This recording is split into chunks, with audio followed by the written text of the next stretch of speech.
gran cariño al auditorio de Telefórmula, que en estos momentos se enlaza con los trabajos de esta emisión. Agradezco que nos sigan a través de la radio y, por supuesto, las plataformas de Internet. Hoy es Día Internacional de la Lengua Materna. 493 millones de personas en el planeta tenemos como lengua materna la castellana, pero hay muchas otras personas que tienen otra lengua materna en nuestro país. Hoy reflexionaremos, por supuesto, el tema. Le comento que el presidente de Rusia, Vladimir Putin, reconoció la independencia de Donetsk y Lugansk, dos regiones de Ucrania, que ha generado pues inmediatamente una reacción a nivel internacional. En estos momentos, mientras yo le hablo, el Consejo de Seguridad de Naciones Unidas está reuniéndose para discutir el tema. Marcelo Ebrard anuncia que el país participará en la sesión, como es natural, somos miembros, y nuestra postura ha sido en favor de la solución pacífica del conflicto y el respeto a la integridad de Ucrania y de las resoluciones de la ONU. Mantendremos esa posición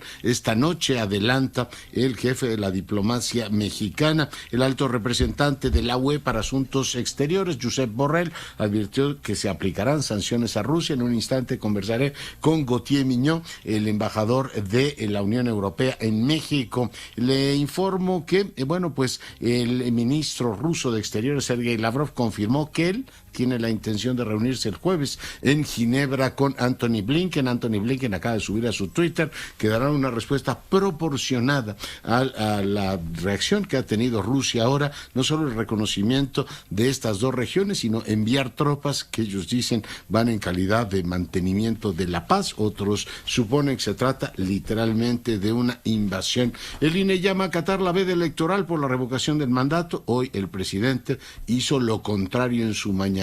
La OCDE ajusta a la baja su estimación de crecimiento para México, prevé un 2.3% y pide un plan integral para fomentar la inversión. Trump ya tiene su red social, pero hoy falló en su primer día. Falleció la diputada del PT, Celeste Sánchez Romero, tenía 32 años y fue encontrada sin vida en su casa. También falleció Agustín Rodríguez, quien fuera el secretario general del STUNAM. Descansen en paz ambos. México sostiene que hay una reducción anual de 14% en los homicidios dolosos. La Suprema Corte considera que la ministra Ortiz está impedida de participar en el caso Pío López Obrador. A 3 semanas se dio a conocer el escándalo de la Casa Gris de Houston. La Fiscalía General de la República inició una carpeta de investigación por posibles hechos de corrupción y lo que resulte, luego de que la Auditoría Superior de la Federación encontrara irregularidades en distintas partes del ejercicio de gobierno. El presidente de la República dijo que se irán aclarando todas las irregularidades. El senador José Luis Pech renunció a Morena luego de que el viernes pasado fuera invitado como precandidato de Movimiento Ciudadano al gobierno de Quintana Roo. A 2 años de la huelga en Notimex, urgen al gobierno a reabrir el diálogo. Coparmex advierte que es preocupante que las Fuerzas Armadas realicen actividades fuera de su mandato constitucional. De todo esto y más estaremos platicando en los próximos minutos, si nos acompaña. Pausa, volvemos. Tana de transmisión de Naciones Unidas para darle seguimiento a la reunión del Consejo de Seguridad que arrancará en unos momentos. Yo le agradezco mucho al embajador de la Unión Europea, Gauthier Mignot, que el día de hoy converse con nosotros. Embajador, bienvenido. Muchas gracias, Leonardo. Muy buenas noches a usted, a sus oyentes. Dos temas, por favor. Primero, pues lo más urgente. Estaba leyendo las últimas posturas de Josep Borrell, el alto representante para los temas de política exterior. ¿Cómo están viendo en la Unión Europea esta situación que se está viviendo en Ucrania, embajador? Pues la situación en Ucrania es a la vez muy sencilla y muy triste. Vemos como un país que tiene uno de los ejércitos más poderosos del mundo, Rusia, se está apoderando a pedazos del territorio de su vecino Ucrania. Hace unos años fue Crimea, que anexó, y ahora son esas repúblicas fantasmas separatistas de Luhansk y Donetsk, donde el mismo presidente ruso fomentó el separatismo y ahora pretende que se independenticen y mandar a su ejército ahí.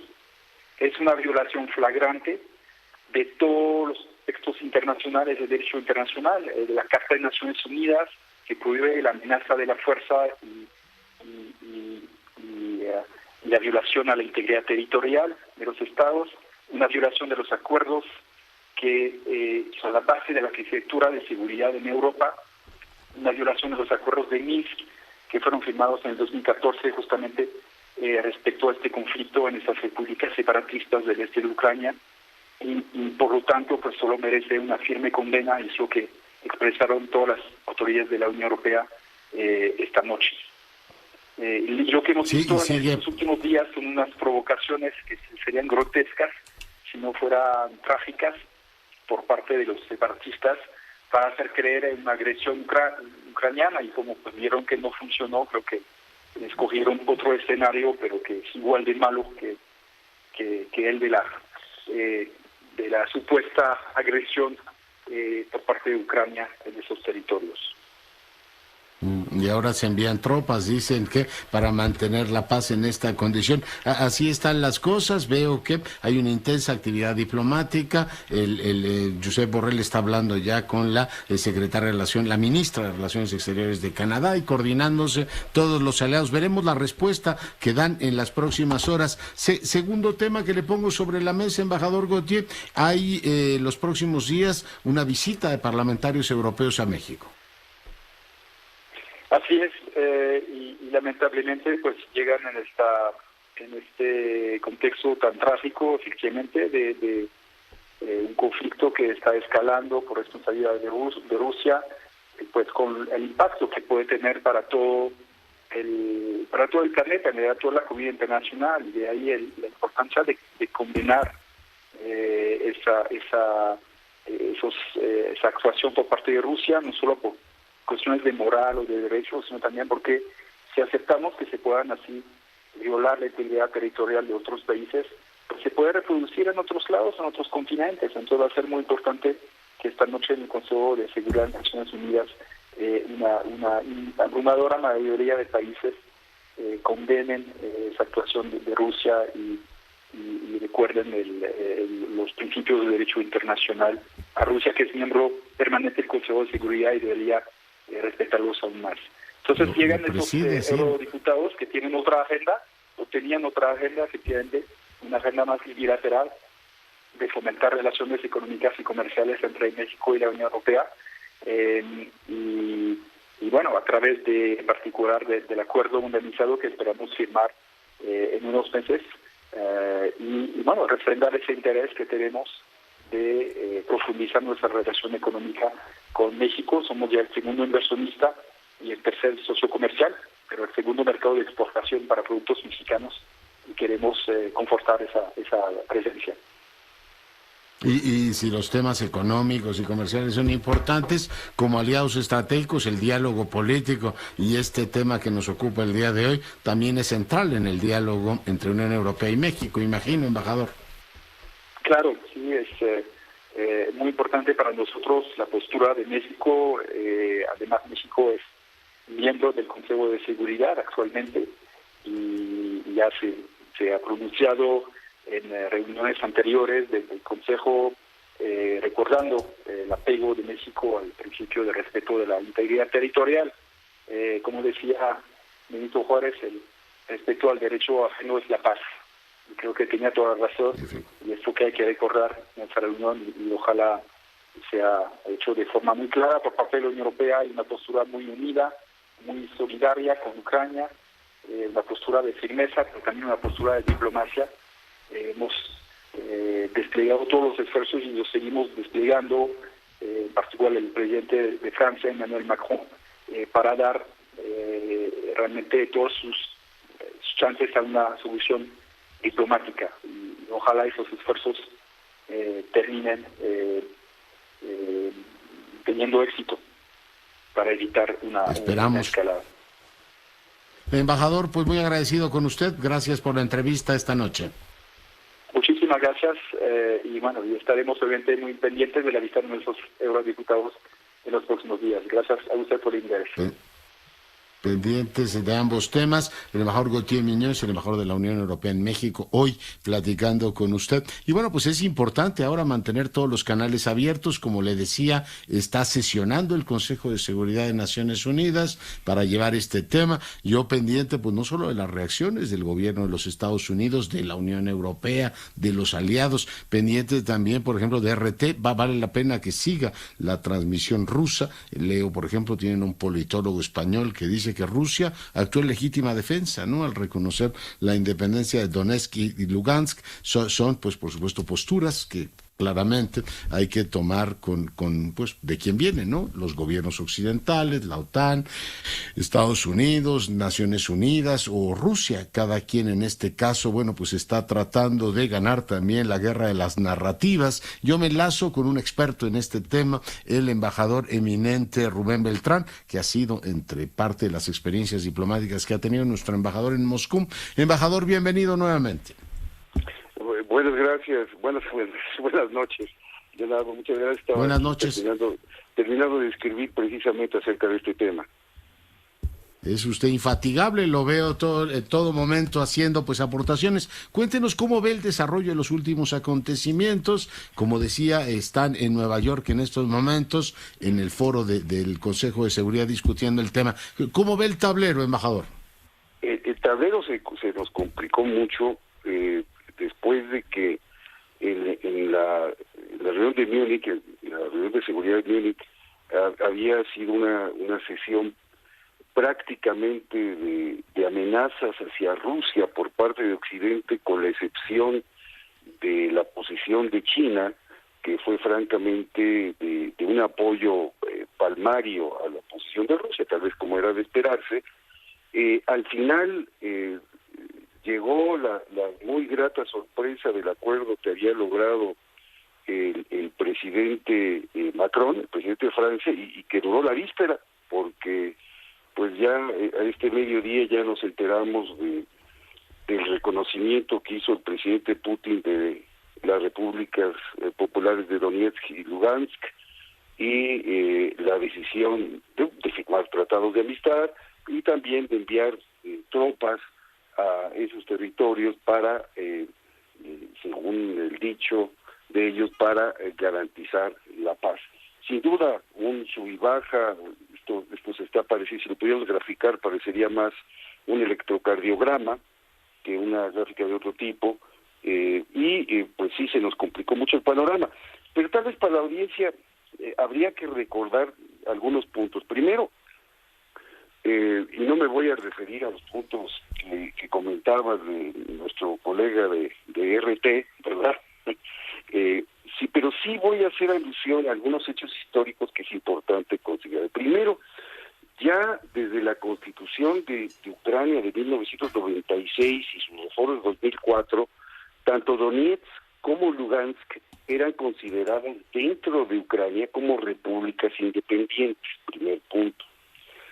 Segundo punto, como parte de los acuerdos de Minsk, que se lograron después de la anexión de Crimea por parte de Rusia en 2014, Ucrania se había comprometido en el año 2015, en febrero me parece, de 2015, pero bueno, fue en el año 2015, en los acuerdos de Minsk, a crear una nueva constitución en la cual dotaría a Donetsk y a Lugansk de una mayor autonomía y de las posibilidades de que se respetaran cabalmente las costumbres de esa etnia rusa, de las etnias rusas que ahí viven, incluyendo las posibilidades de practicar su religión y poder hablar y educarse en su propio idioma, que es el ruso.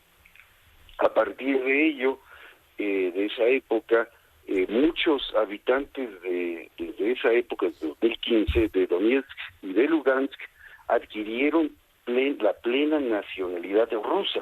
Entonces, hay algún antecedente que es importante tomar en cuenta. Ahora, no sé si el Rubicón, pero Rusia sí cruzó una línea importante, de manera voluntaria el día de hoy, para establecer de manera clara que esa simetría que ya hablábamos, Leonardo, entre el interés que representa para Rusia, Ucrania que representa Ucrania para Occidente, pues estaba dispuesto no solo a poner tropas en la frontera, no solo a exigir un cambio en la arquitectura del relacionamiento que mantiene con la OTAN, sino también a pasar a la acción. Y ya veíamos que el 15 de febrero la Duma ya le había pedido al titular al jefe de Estado ruso, a Vladimir Putin, que se reconociera la independencia de Lugansk y Donetsk. Pero esto nos trae muchos recuerdos, nos trae el recuerdo de lo que sucedió en 2008 con la República de Abjasia. Crimea, ¿no? Primero en 2008, desde Abjasia y de Osetia del Sur, en Georgia, en 2008, después de la guerra con Georgia, y nos recuerda lo que sucedió con Crimea, en dos modelos distintos. Abjasia y Osetia del Sur no forman parte formal de la Federación de Rusia, mientras que Crimea sí pasó a ser parte del territorio, de acuerdo con la Constitución rusa, de la Federación de Rusia. Entonces, ¿cuál va a ser? ¿Y eso fue en 2013 o cuándo fue Crimea? Recuérdeme. 2014. 14. Sí, en 2014, y es importante también para la audiencia, gracias Leonardo, en 2014 Donetsk y Lugansk declararon su independencia de Ucrania. Es decir, esa independencia que hoy reconoce Putin fue declarada hace 8 años, casi 8 años, en mayo de 2014. Ahora, ciertamente esto va a traer consecuencias muy importantes. Primero, ya se está hablando de las sanciones económicas, que en primera instancia parecen dirigidas a los separatistas, pero sin duda irán dirigidas también hacia Rusia, pero también esto va a ir escalando desde el punto de vista político y jurídico.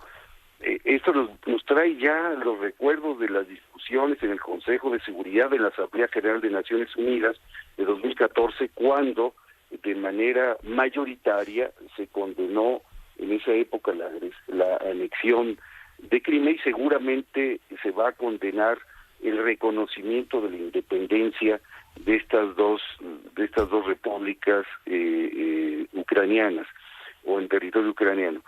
Hay que recordar que Rusia también por su lado va a volver a esgrimir no solo los ejemplos de Crimea, Osetia del Sur y Abjasia, sino va a esgrimir también el ejemplo de Kosovo, que fue, después de un referéndum, también fue declarado independiente, y ese sí fue reconocido por Occidente. Pero las sanciones van a venir, las sanciones económicas y jurídicas van a venir, pero aún pensando que se lograra una especie de impas como el que vivimos después de lo de Crimea, pues, había una especie de acuerdo tácito de que pues, estaban ahí los acuerdos de Minsk y pues ya no iba a pasar mucho.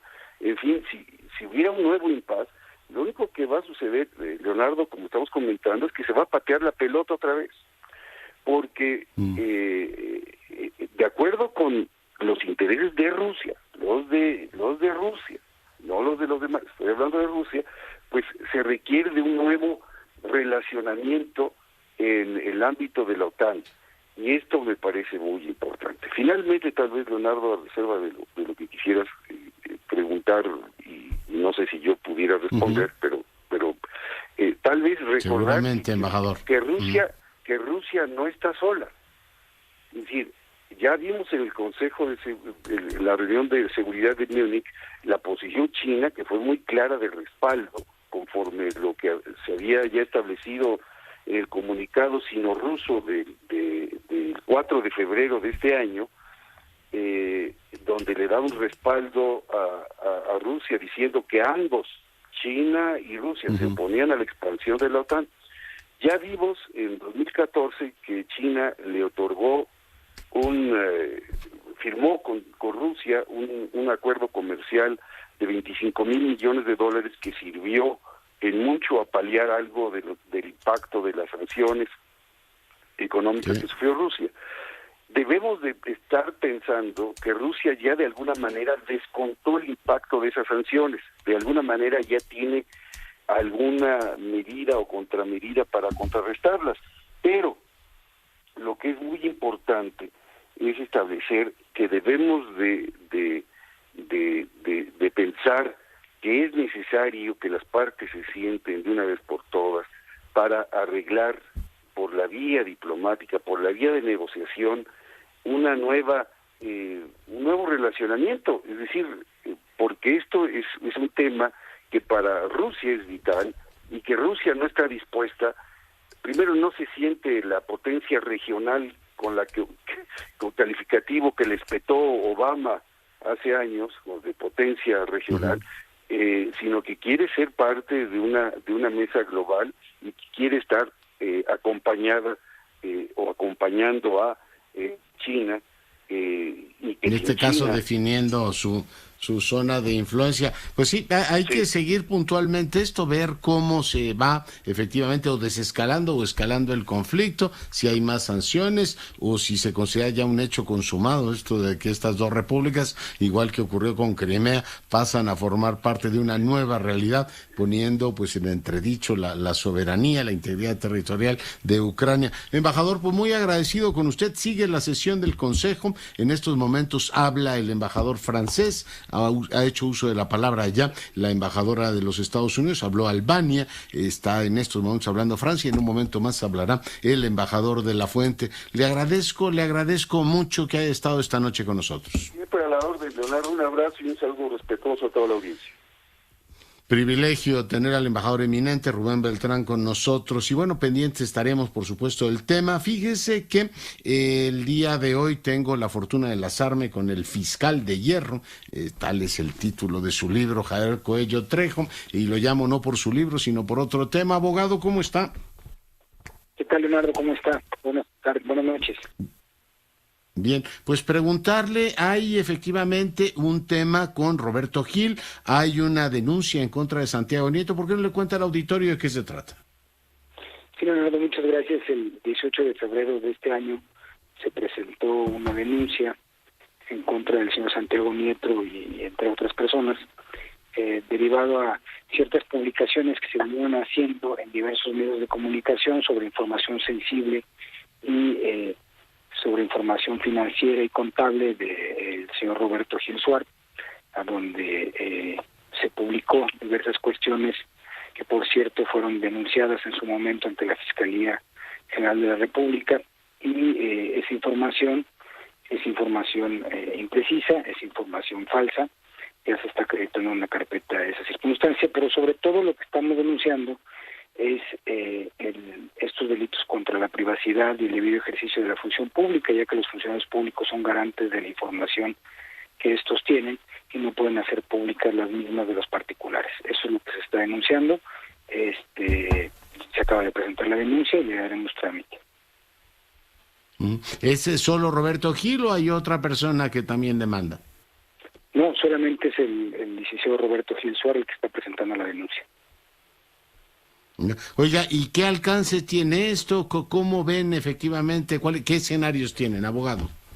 Bueno, la idea es llevar a cabo los diversos actos de investigación en la carpeta para que podamos actualizar el hecho con apariencia de delito y evidentemente llevar al señor Santiago Nieto a una imputación ante un juez de control por las filtraciones realizadas a los medios de comunicación de esta información sensible y privada que era del señor Roberto Gil Suárez. Muy bien, pues seguiremos de cerca el asunto y le agradezco mucho que haya estado esta noche con nosotros. No, muchas gracias a ustedes. Hasta luego. El abogado Coello Trejo el día de hoy platicando con usted, pendientes de esto. El alcance que puede tener es por supuesto muy relevante. Usted sabe que Santiago Nieto dejó de ser el titular de la UIF y ahora pues la ocupa Pablo Gómez. Seguiremos el tema, ya está usted actualizado, ahí está demanda por parte de Roberto Gil. Saludo ahora a Salomón Chertorivsky. Salomón, ¿cómo estás? Hola, querido Leonardo, pues encantado de saludarte. Se me hacen muy buenas las semanas cuando empiezo con la posibilidad de platicar contigo y tu auditorio. A mí inmejorables. ¿De qué vamos a platicar hoy? Mira, Leonardo, quiero hablar de migración a nuestro país, porque hubo un anuncio la semana pasada que debo decir que me conmovió mucho. Y déjame tratar de ubicarlo. Y me conmovió porque voy a hablar en primera persona y eso, digo, me causa un poco de rubor, pero déjame hacerlo así. Este año, en 2022, se cumplen 100 años, el 10 de octubre, se cumplen 100 años de que pisó el primer Chertorivsky el puerto de Veracruz. Hace 100 años que la familia Chertorivsky, que viene de Ucrania, escapando, se va a enojar mi papá que digo escapando, pero pues esa es la realidad, de la Primera Guerra Mundial. Le mandamos un abrazo a tu papá. Uh-huh. La Primera Guerra Mundial, la Revolución Rusa, y pues fueron transitando por Europa hasta que pudieron subirse a un barco para ir a América, y de América, pues por suerte, yo digo por fortuna, no llegaron a lo que ellos imaginaban que era América, sino llegaron a Veracruz y se pudieron establecer en México. Hace 100 años una tierra que brindó oportunidades, si no te explicas, que gente que llegó sin el idioma, sin un solo peso, que se parecían a una cosa rara para este país, pues recibieran la posibilidad de empezar a desarrollarse en el comercio, un país lleno de solidaridad. Si no te explicas que hubo quien les prestó algo para poder empezar a vender de casa en casa, y un país realmente generoso que ofrecía la posibilidad de construir, porque si no te explicas que pues ahora sí que bisabuelos migrantes, nietos comerciantes, padres, madres, profesionistas, y pues que ya los que venimos en tercera generación, mis hijas que vienen en cuarta generación, pudieran escoger lo que quisieran ser en este país, incluso servidores públicos y diputadas y diputados federales. Estoy en medio de esos 100 años, querido Leonardo, y yo vivo por lo mismo de manera muy intensa, pues lo que está pasando con Centroamérica, lo que está pasando con las haitianas, los haitianos en nuestro país. Y reitero, me conmueve ver que no tenemos ya ese espacio de acogida que por décadas tuvo nuestro país, porque pues yo conté la mía y digo con rubor, insisto, en primera persona, pero lo que fueron las olas migrantes de españoles, de uruguayos, de argentinos, de chilenos, de coreanos a México, lo que tienen como común denominador es que en nuestro país siempre encontraron oportunidades, solidaridad, generosidad. ¿Qué está pasando hoy en nuestro México? ¿Qué está pasando y cómo estamos tratando a nuestros migrantes de, insisto, Centroamérica y el Caribe? No siempre la respuesta va a ser halagadora. Al contrario, querido Leonardo, va a ser muy preocupante lo que estamos viviendo en estos últimos tiempos. Año con año hay entre 300.5 millones de personas que de otros países llegan a nuestro México, pero insisto, en particular lo que está sucediendo con Centroamérica y con Haití nos debe de ocupar y nos debe de preocupar como país para replantear dónde está nuestra dignidad, que esa se ve reflejada en la solidaridad con la que vamos a tratar a quien está llegando, huyendo de un mal mayor. Y decía que la semana pasada me movieron mucho estas cosas, porque fíjate que el gobierno de Nuevo León anunció que con la llegada de haitianos, pues va a armar un programa para poder atender no solo a quienes están de paso, porque es una de las rutas para llegar a los Estados Unidos, sino poder brindar un espacio de acogida a quienes se están quedando ya en Nuevo León y sobre todo en la zona metropolitana, y anunciaron un programa que me pareció digno de subrayar, y es que toda niña, todo niño haitiano va a tener un lugar en la escuela en Nuevo León. Me va a sonar la campana, Salomón, y te agradezco mucho que hayas estado esta noche con nosotros. Ojalá la tercera generación de haitianos pueda recordar igual que tú esto.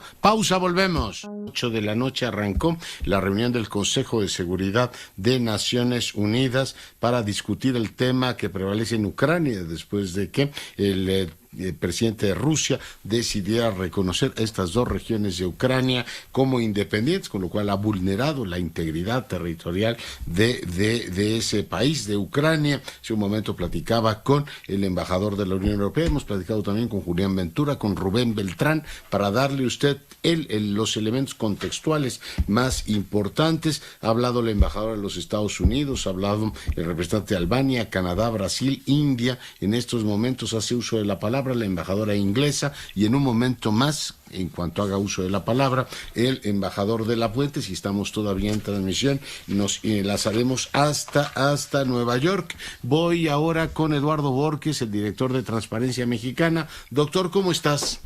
Con mucho gusto de saludarte y muy interesado en lo que está pasando en el Consejo de Seguridad, así que atento a través tuyo y de tu programa para este tema. Muchas gracias, Eduardo. Y también pues te quería preguntar, hoy el presidente volvió, no dejó títere con cabeza en materia de las instituciones, el combate a la corrupción. Digo que básicamente con la Fiscalía Anticorrupción podríamos vivir. No hay, por tanto, ningún avance en el diálogo con Palacio Nacional. Parece convencido de los argumentos que tenía hace 3 años, y no importa lo que haya ocurrido, lo que se haya dicho o se haya documentado, la postura sigue siendo la misma. Eduardo.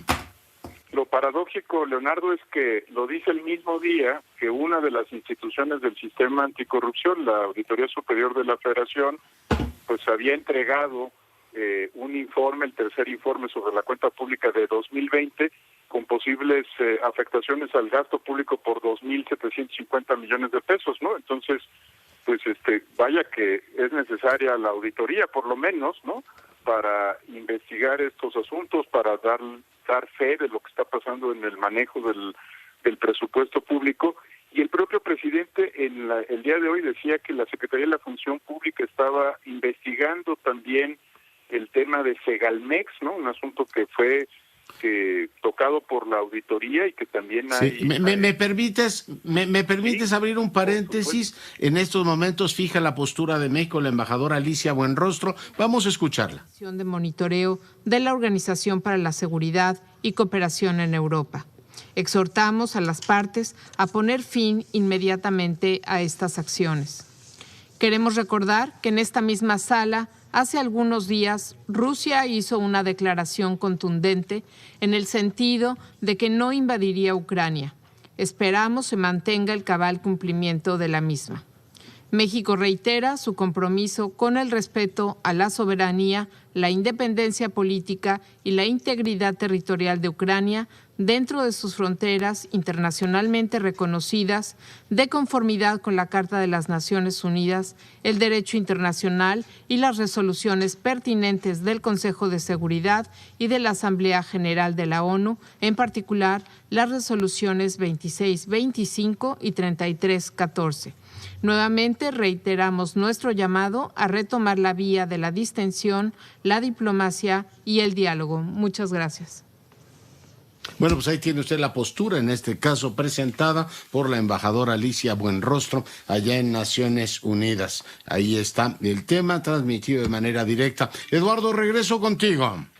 Sí, decíamos, Leonardo, que por un lado está hablando de la falta de utilidad pública que tienen las instituciones del sistema anticorrupción, el presidente López Obrador, y lo hace el día en que se detectaron importantes riesgos, ¿no?, al erario público a partir del trabajo de la Auditoría Superior de la Federación, que es un órgano del Congreso, y el propio presidente, te decía hace un momento, señalaba que la Secretaría de la Función Pública, uno de los órganos también del sistema anticorrupción, que depende directamente de él, del Ejecutivo Federal, está investigando el caso de Segalmex, ¿no? este caso de lo que antes era Conasupo, ¿no? Que era una distribuidora de bienes que comercializa el gobierno. Me parece que bueno, pues ahí hay una contradicción, ¿no? Por un lado sí le sirve la Secretaría de la Función Pública para investigar a Segalmex, al mismo tiempo la Auditoría Superior de la Federación detecta posibles desfalcos. No, yo no creo que se pueda resolver solo con una fiscalía anticorrupción la lucha efectiva o el control efectivo contra la corrupción, Leonardo. Ya. Oye, en cualquier caso sí sentí como que minimizaba la auditoría. Digo, mire, pues ya se aclarará todo y como siempre te dan un montón de temas, pero no parecía particularmente inquieto con este tema. Y la idea esta de que podríamos vivir con solamente la fiscalía, ¿qué opinión te merece, Eduardo? Mira, ninguna democracia en el mundo solo tiene un órgano que investigue penalmente las irregularidades por corrupción. Sin duda es un tema muy fuerte, muy importante, pero pues no se mueve sola la Fiscalía. Se apoya, por ejemplo, en el Servicio de Administración Tributaria, Leonardo, se apoya en la Unidad de Inteligencia Financiera, se apoya en el propio trabajo que hace la Auditoría Superior de la Federación, la Secretaría de la Función Pública. Digamos, yo no conozco una democracia funcional en el mundo que no tenga órganos internos de control, un órgano de control externo, una fiscalía, sí, en materia penal, pero es un conjunto de instituciones.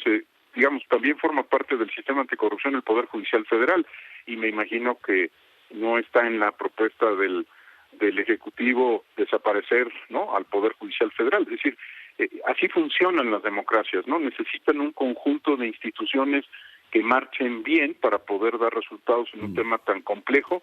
No creo que sea ni prudente ni la única vía la de escoger solo a una de las instituciones que las democracias tienen para asegurar un control efectivo de la corrupción.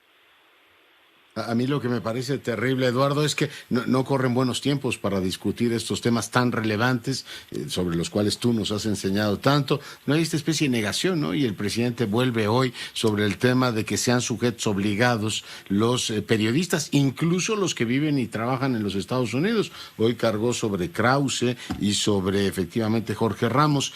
¿Por qué un particular no puede ser sujeto obligado de transparencia como sí lo es una instancia oficial? Eduardo.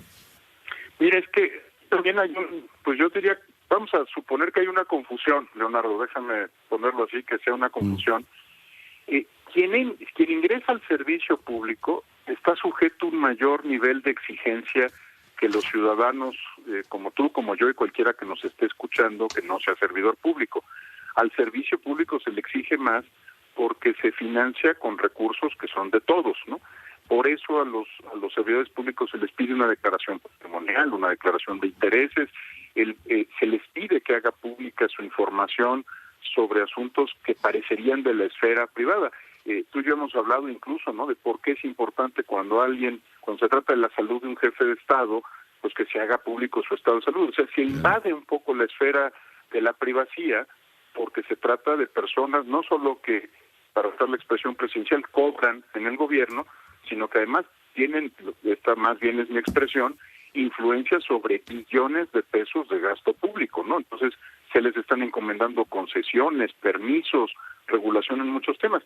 Yo creo que hay una confusión ahí porque a los particulares no se les somete a ese nivel de exigencia social porque viven en otra esfera que no es la del gobierno, aunque cumplan funciones que son relevantes para la sociedad. Yo creo que ya hay un tema de confusión. Y el enredo ¿no?, de que el INAI debería de pedir y liberar los datos, pues me parece que es parte de esa confusión. Voy a llamarlo así, una confusión, espero que sea eso, porque si fuera otra la intención, pues estaría, digamos, entrando ya en el terreno de la propaganda y la posverdad, en el ánimo de sacar raja política o invitar a una discusión política, pero no una discusión seria y de fondo sobre dónde empieza la esfera del gobierno y dónde empieza la esfera de la sociedad.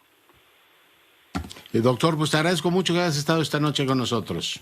Muchísimas gracias, Leonardo, como siempre, y bueno, atentos a lo que pase con Ucrania. Gracias, atentísimos. Eduardo Borges, director de Transparencia Mexicana. Hoy leí a Irene Levy hablar del liberticidio y decía, ojalá tuviéramos una mejor conversación. Qué difícil es tener una buena conversación cuando los abogados le dicen al presidente, oiga, no puede pedir eso.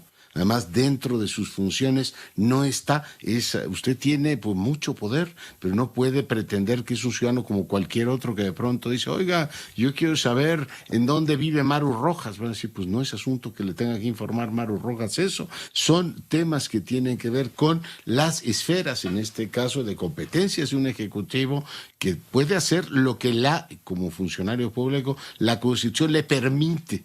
Los ciudadanos podemos hacer todo aquello que no está prohibido, pero el presidente no se puede asumir un día ciudadano de a pie y otro día el todopoderoso ciudadano que tiene todos los expedientes de todo el mundo a través de los órganos de inteligencia y el SAT. Pues eso lo tiene como facultades extraordinarias para luchar contra los enemigos del país, no contra sus enemigos. Mire, este tema yo se lo aprendí a Sergio Aguayo y a John Bailey hace muchos años. Cuando se confunde la seguridad de la nación con la seguridad del partido en el poder, estás desvirtuando la función fundamental de defensa de la soberanía.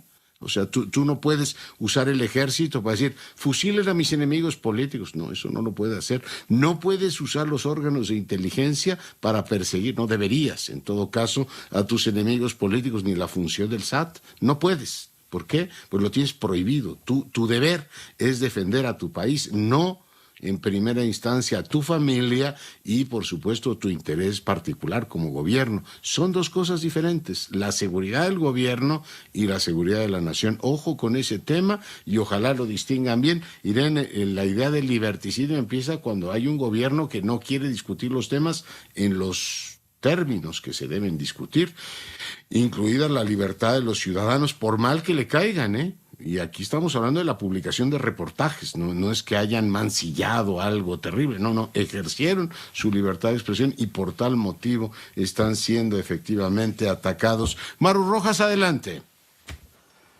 Te saludo desde la Plaza de los Constituyentes, aquí en el Palacio Legislativo de San Lázaro, a ver si estos personajes no se levantan o se bajan del muro con lo que te voy a decir, que va a ser meramente informativo. Lo siguiente, doctor Curcio, no es ninguna opinión personal. Así me tendría que presentar a partir de la próxima semana si la Suprema Corte de Justicia de la Nación aprueba una intención presentada por uno de los ministros que exige que los comunicadores de noticias deportivas, informativas o de entretenimiento expliquen antes de hablar si lo que van a decir es opinión personal o informativa.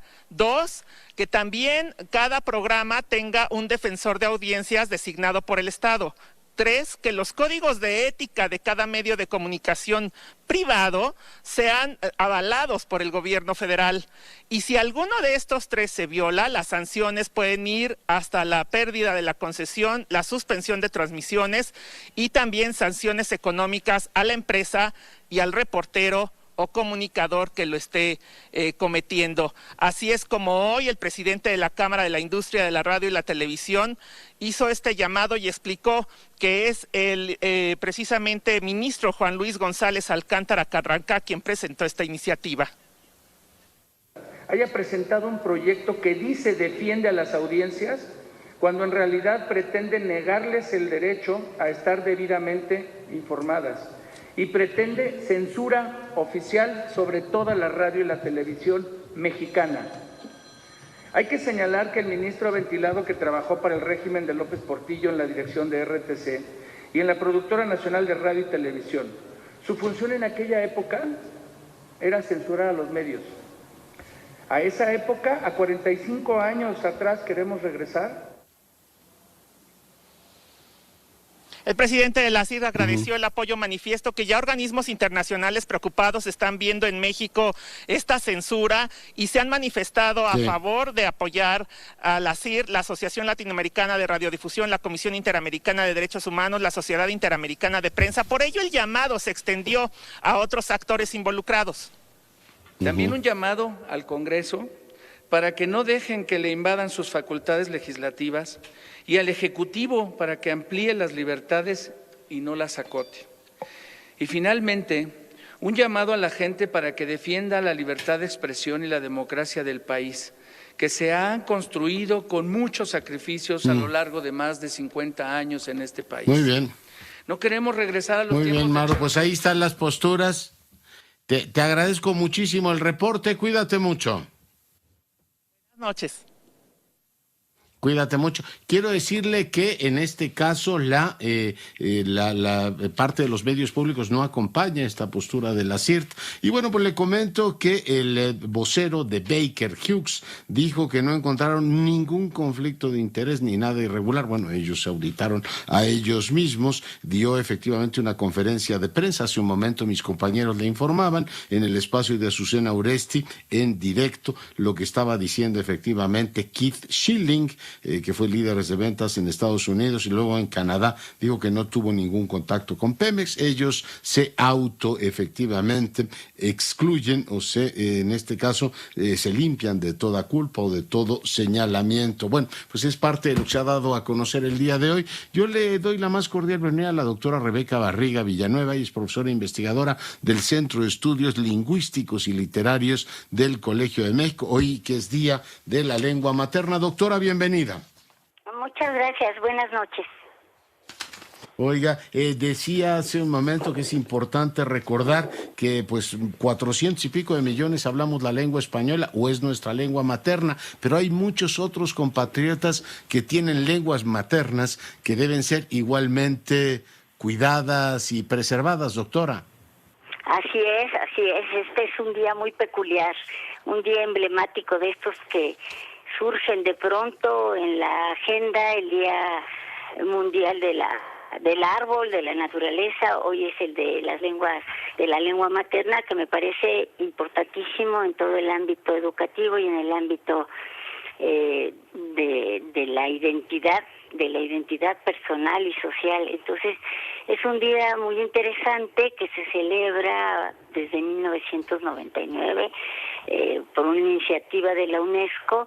Y bueno, pues creo que la atención no debería de estar solo en un día. La lengua materna es la que nos constituye, la que nos hace ser, la que nos hace organizar la vida y la realidad que nos rodea.